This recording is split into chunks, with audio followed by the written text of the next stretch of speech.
డబ్బు అన welcome to Suman TV. నేను మీ సుమన్ టీవీ నాగ్. పాస్టర్ ప్రవీణ్ గారు, అసలు ఆయన విషయంలో జరిగింది ఏంటి? కొంతమంది భిన్న అభిప్రాయాలు వ్యక్తపరుస్తూ ఉన్నారు. కొంతమంది జరిగింది ఇది ఇలా జరగకుండా ఉండాల్సిందని చెప్పేసి అంటూ ఉన్నారు. దీనికి సంబంధించిన పూర్తి వివరాలు ఏంటి అనేది ఈరోజు మనతో పాటు హైకోర్టు అడ్వకేట్ అలగరి రవీంద్రనాథ్ గారు ఉన్నారు. అది వారి మాటలోనే తెలుసుకుందాం. Hello sir. హాయ్ అండి నాగరాజ్ గారు. పాస్టర్ ప్రవీణ్ గారికి సంబంధించినటువంటి వాళ్ళు కనుక మనం చూస్తే అండి, చాలా మంది వాళ్ళ అభిప్రాయాలను వ్యక్తపరుస్తూ ఉన్నారు. జనరల్గా అసలు జరిగింది ఏంటి? ప్రవీణ్ పగడాల గారు కొద్ది సంవత్సరాలుగా అని చెప్పుకోవచ్చు. ముఖ్యంగా క్రైస్తవ మత బోధకుడిగా చాలా ఆధ్యాత్మిక కార్యకలాపాల్లో ఆయన పార్టిసిపేట్ చేస్తున్నారు.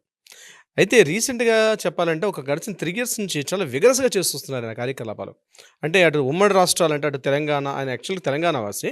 అయినప్పటికీ 2 రాష్ట్రాల్లో కూడా ప్రతి మారుమూల గ్రామాలకు కూడా వెళ్ళి ఆ కల్వరి సువార్త ఏదైతే చెప్పారో దానికి సంబంధించి ఆయన పూర్తిగా మారుమూల పల్లెలో గ్రామాలకు కూడా వెళ్ళి ఆయన ముఖ్యంగా ఈ బైబిల్ యొక్క సూక్తుల్ని ప్రచారం చేయడంలో చాలా అద్భుతంగా ఉన్నారు. ఈ క్రమంలో భాగంగా అనేక వేల మందిని తన అనుచర గణాన్ని కూడా చాలా వరకు ఆయనకు అనుచర గణం కూడా ఉన్నారు దీనికి సంబంధించి. ఆయన ముఖ్యంగా ఈ క్రైస్తవ టెలివిజన్ ఛానల్స్‌లో కావచ్చు, క్రైస్తవ పత్రికల్లో కావచ్చు, ఆయన చేసినటువంటి వ్యాఖ్యలైతే మాత్రం బైబిల్ మీద ఒక పట్టు సాధించారు. అంటే ఇంతకుముందు మనకు తెలుసు పీడీ సుందర్రావు గారు అని ఒక ఆయన ఉండేవారు. పీడీ సుందర్రావు గారి తర్వాత ఆయన శిష్య పరంపరలో ఒక బృందం తయారయ్యారు. అంటే తెలుగు రాష్ట్రాల్లో కూడా 2 రాష్ట్రాల్లో కూడా ఒక 10-15 మంది ఒక పాస్టర్‌లు వచ్చారు. అందులో కూడా ఈ ప్రవీణ్ పగడాల గారు కూడా తనకంటూ ఒక ఇమేజ్ ఏర్పాటు చేసుకున్నారు. ఏదైనప్పటికీ కూడా సరే, వివాదాలు మంచి చెడు అన్న 2 ఉంటాయి కాబట్టి కోణానికి 2 ఉంటాయి. మంచి మాట్లాడతారు, చెడు మాట్లాడతారు. నేను ఆ కోణాన్ని టచ్ చేయదలుచుకోలేదు. సో ప్రత్యేకంగా అంటే ఈయన చేస్తున్నారు. అయితే ఈయన ఒక సాఫ్ట్‌వేర్ కంపెనీ, 2 సాఫ్ట్‌వేర్ కంపెనీస్ కూడా ఈయనకున్నాయి. కొన్ని కార్లు కూడా ఈయనకున్నాయి. కానీ ఈ క్రైస్తవ ఇవాంజలిస్ట్ అంటే ఏదైతే మత ప్రచారంలో భాగంగా తను బైక్ పర్యటన చేస్తా అని చెప్పి గడిచిన కొద్ది సంవత్సరాలుగా ఆయన బైక్ పర్యటనకి ఆయన పూర్తిగా ఇదైపోయారు. ఈయన సోమవారం నాడు అంటే 24th ఈవినింగ్ మన సికింద్రాబాద్ తిరుమలగిరి దగ్గర నుంచి తన రాయల్ ఎన్ఫీల్డ్ బైక్ తీసుకొని ఇక్కడి నుంచి ఆయన బయలుదేరారు రాజమండ్రి. ఏదో పర్సనల్ పని మీద బయలుదేరారు. సోమవారం రాత్రి బయలుదేరినటువంటి ఈ వ్యక్తి మార్నింగ్ సోమవారం నాడు అయ్యి మంగళవారం ఎర్లీ మార్నింగ్ ఈయన రాజమండ్రి చేరుకున్నారు. ఇది కంటిన్యూగా రోడ్డు మార్గం ద్వారా కొంచెం బైక్ మీద వెళ్ళారు. అయితే మనం రాజమండ్రి వెళ్ళేటప్పుడు డైరెక్ట్గా విజయవాడ నుంచి వెళ్ళకుండా మనం ఖమ్మం అశ్వరావుపేట నుంచి కూడా ఒక రోడ్డు ఉంది. ఇది షార్ట్ కట్ రోడ్డు రాజమండ్రి వెళ్ళడానికి ఈయన పని మీద. సో విజయవాడని టచ్ చేయకుండా ఏం చేశారంటే ఖమ్మం అశ్వరావుపేట మీదుగా ఈయన దేవరాపల్లి నుంచి ఈయన వెళ్ళే ప్రయత్నం చేశారు. అక్కడ కొవ్వూరు వస్తుంది రాజమండ్రి బ్రిడ్జికి ముందు. కొవ్వూరు నుంచి కొత్తగా ఇప్పుడు ఒక కొత్త బ్రిడ్జి వేశారు. ఆ రోడ్డు తిన్నగా మీకు రాజానగరం మీదుగా మళ్ళీ రాజమండ్రి వచ్చి రీచ్ అయ్యే రోడ్డు అనమాట. ఈ కొవ్వూరు నుంచి ఈ రాజానగరంకి వెళ్ళే దగ్గర ఆ ఉన్నటువంటి ప్రాంతంలో ఏం చేశారంటే ఎగ్జాక్ట్లీ దివాంచెరు ఒక జంక్షన్ వస్తుంది. ఆ దివాంచెరు జంక్షన్ దగ్గర 4వ బ్రిడ్జ్, అది యాక్చువల్లీ 4th బ్రిడ్జ్, కొత్తగా గోదావరి మీద బ్రిడ్జిలు కట్టారు. అందులో 4th బ్రిడ్జ్ దగ్గర ఆ మలుపు దగ్గర ఉన్న భాగంలో ఏంటంటే ఈయన అక్కడ యాక్సిడెంట్కి గురై ఉన్నటువంటి ప్రదేశం అయితే కనిపించింది అక్కడ. ఇది ఎర్లీ మార్నింగ్ 5:36 ఆ టైంలో జరిగిన సంఘటనగా చెప్తున్నారు. ఇది రాజనగర్ రోడ్ టువర్డ్స్ మన రాజమండ్రిలోకి వెళ్ళే రోడ్ అనమాట. ఈ ప్రాంతంలో అక్కడ దృశ్యం చూసినటువంటి కొంతమంది ప్రత్యక్ష సాక్షులు ఏం చెప్తున్నారంటే అక్కడ ఈయన పూర్తిగా ముఖం అంతా కూడా డిస్ప్లేస్ అయిపోయింది. పూర్తిగా ముఖం అంతా కూడా చితికిపోయినట్టుగా ఉంది. అట్ ద సేమ్ టైం యాక్సిడెంట్లో బైక్ కూడా ఆయన మీద ఎక్కడైతే ఆయన ఉండిపోయారో ఆయన మీద బైక్ కూడా ఉంది. అట్ ద సేమ్ టైం అంత పొగ, దుమ్ము దులి బాగా పూర్తిగా అంతా ఉంది.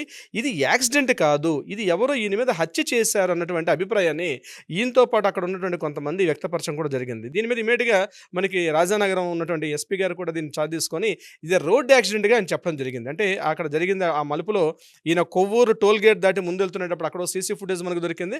అట్ ద సేమ్ టైం ఆ టర్నింగ్లో దివాంచెరు దగ్గర ఉన్న ఒక సీసీ ఫుటేజ్. ఈయన కొవ్వూరు టోల్ గేట్ దాటుతున్నప్పుడు హెల్మెట్ ఉంది ఫేస్ మీద, అది స్లోగా వెళ్తున్నారు. సో రోడ్ యాక్సిడెంట్ని కాదు అని చెప్పడానికి వీలైనంటున్నారంటే ఆయన రోడ్ యాక్సిడెంట్ హిట్ చేయాలంటే కనీసం 100+ స్పీడ్లో ఉండాలి. బట్ కొవ్వూరు టోల్ గేట్ దాటుతున్నప్పుడు మాత్రం మన వీడియోలో కూడా చూసాం చాలా స్లో మోషన్లో వెళ్తున్నారు. అక్కడ ఒక లారీని తప్పించే క్రమంలో కూడా రోడ్డు కంప్లీట్గా కిందకి దిగి పక్క నుంచి తప్పించుకు వెళ్తున్నట్టు ఒక వీడియో మనం చూసాం. తర్వాత దివాంచెరు దగ్గరికి వెళ్ళేసరికి 100 స్పీడ్లో ఉన్నట్టుగా కనిపిస్తుంది. అయితే ఇక్కడ పోలీసులు చెప్పిన విషయం ఏంటంటే ఇది రోడ్ యాక్సిడెంట్గా చెప్పడం జరిగింది.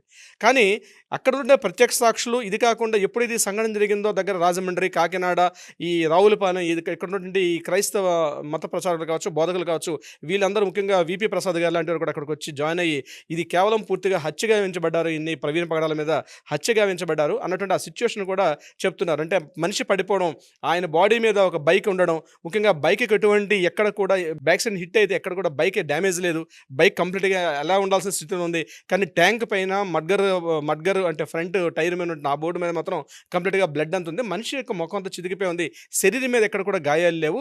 ఇది యాక్సిడెంట్ కాదు, ఈయన మీద ఎవరో హత్య చేశారన్నటువంటి అభిప్రాయాన్ని కొంతమంది వెలిబుచ్చారు.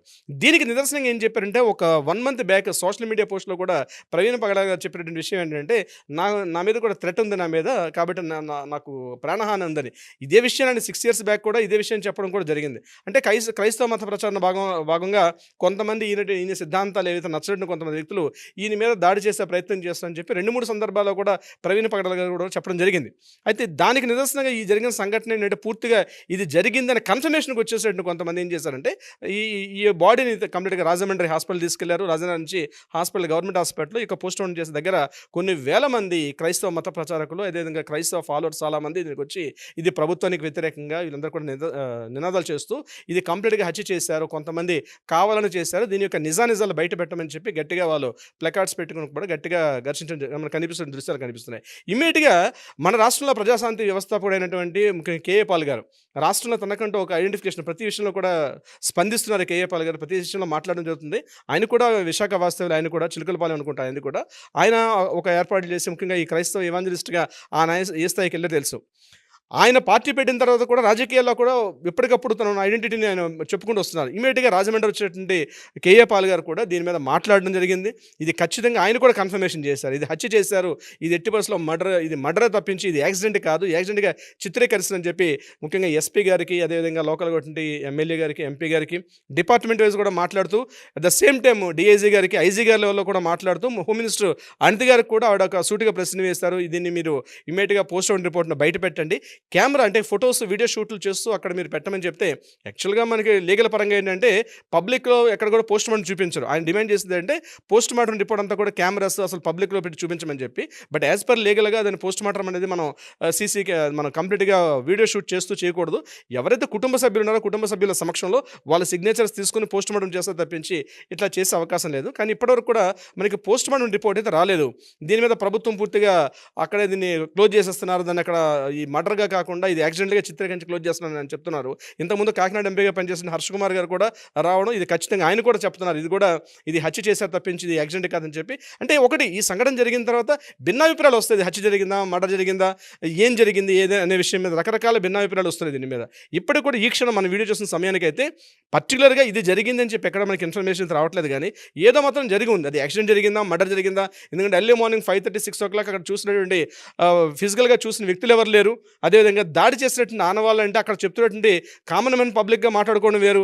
యాక్చువల్గా పోస్ట్ మార్టం రిపోర్ట్లో కోర్టులో ఇచ్చినటువంటి నివేదికల ప్రకారం ఫోరెన్సిక్ రిపోర్ట్ వాళ్ళు కావచ్చు, ఎఫ్ఎస్ఎన్లో వాళ్ళు ఇచ్చిన రిపోర్ట్స్ ఇవన్నీ కూడా అక్కడ అంటే అనుమానాస్పదంగా ఏమైనా ఉన్నాయని అన్న విషయం మీద కూడా పూర్తిగా అక్కడ దాన్ని ఎక్కడ కూడా వీళ్ళు కంట్రోల్ చేయలే. మనం చూస్తున్న విజువల్స్ అని చూస్తుంటే ఇమీడియట్గా పోలీస్ డిపార్ట్మెంట్ వాళ్ళు ఎక్కడ కూడా దాన్ని వెళ్ళి అక్కడ ఆ యొక్క సిచ్యువేషన్ సీన్ని ఎక్కడ క్లోజ్ చేసిన ఆనవాళ్ళు కూడా కనిపించట్లేదు. అంటే వీళ్ళు పోలీస్ డిపార్ట్మెంట్ వెళ్ళి సీన్లోకి వెళ్ళి దాన్ని క్యాప్చర్ చేసే సిచ్యువేషన్ బిఫోరే చాలా మంది వెళ్ళి ఆ సిచ్యువేషన్ కూడా మార్చినట్టుగా కనిపిస్తున్నారు. సో ఏం జరిగింది, నిజం జరిగిందా, అది ఏం జరిగిందనే విషయం తొందరగానే బహుశా వెలుగులోకి వచ్చే అవకాశం కూడా ఉంటుంది.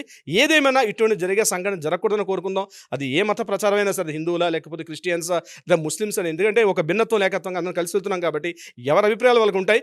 ఇట్లాంటి సంఘటన జరగకూడదని అయితే అనుకుంటున్నాం, మనం జరగకూడదని అనుకుంటాం, మర్డర్ జరగకూడదు అనుకుంటాం.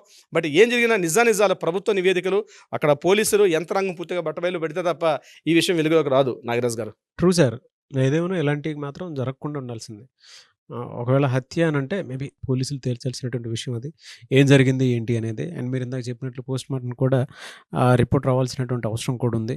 ప్రతి ఒక్కరూ కూడా ఇది హత్య లేదంటే ఇంకేమైనా జరిగిందా అనుకునేటువంటి కోణాల్లో చాలామంది ఎదురు చూస్తూ ఉన్నారు. బాధాకరం ఏదేమైనా సరే ఇటువంటి సంఘటనలు అయితే. Anyways thank you thank you so much Ravindranath garu. Thank you so much Nagaraj garu. Suman టీవీలో మీ పర్సనల్ అండ్ బిజినెస్ ప్రమోషన్స్ కోసం కింది నెంబర్కి కాంటాక్ట్ చేయండి.